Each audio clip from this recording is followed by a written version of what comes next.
So here's a Game Boy Advance compilation cartridge from DSi Games comprising 3 classic Atari games, Millipede, Super Breakout, and Lunar Lander. DSi Games also released a similar 3-pack compilation cartridge comprising classic games Asteroids, Pong, and Yar's Revenge, a cartridge that I reviewed back in 2011. So this particular compilation cartridge, which has no real name other than Millipede, Super Breakout, and Lunar Lander or any order of those names, but I usually refer to it as the Millipede 3-pack, comprises Millipede, Super Breakout, and Lunar Lander.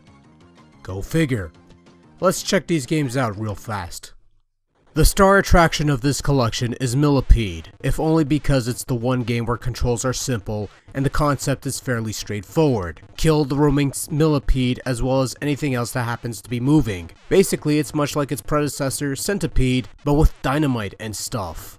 While the arcade original Millipede used a trackball for its control scheme, the game plays perfectly fine with the D-pad, and while this version of Millipede is rather strict or stingy on hit detection, it's still a perfectly acceptable version of Millipede and a fun game in its own right.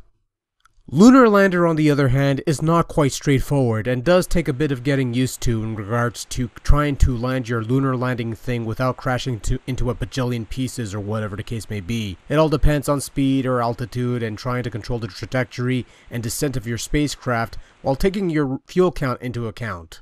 Even in the lowly training mission, I found myself crashing quite a few times and getting off-humorous remarks as a result. Takes a while to get used to and learn the mechanics of it all, but it does offer its own little rewards and is rather enjoyable to a certain extent that doesn't involve constant crashes into the moon and losing megabucks worth of spacecraft. Seriously though, I actually like Lunar Lander. It's actually quite a decent offering once you get the hang of it.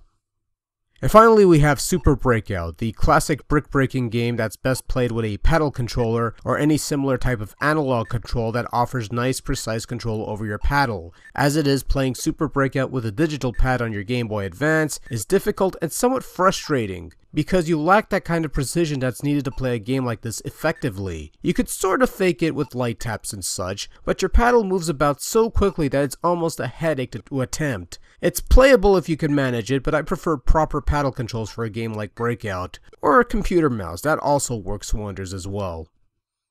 Well, 2 out of 3 ain't bad, I suppose. There's really not much to say presentation-wise. You have a simple menu to navigate the 3 games, options for Lunar Lander or Breakout to customize certain aspects of it, but none for Millipede though. That's rather interesting. Not much to say graphics-wise. Millipede looks like Millipede and runs pretty smoothly for the most part.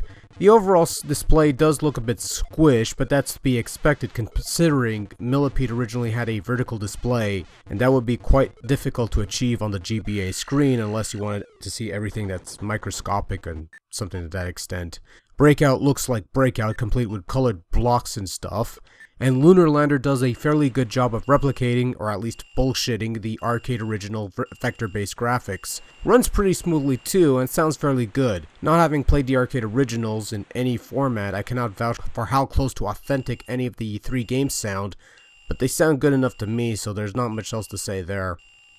In any case, this isn't a bad compilation of classic arcade games for the Game Boy Advance. Breakout's a bit of a chore to play here, but the other 2 games got good solid conversions, and if you enjoyed the original arcade games or the various home conversions available, this might be right up your alley for a game on the go. I bought this at a dollar store for relatively cheap. I think it was for $1. So I doubt you're going to have to fork over a lot of cash for this one. Overall, not bad for a cheapo game purchase. Give it a go, I guess. That's all I got. Good night.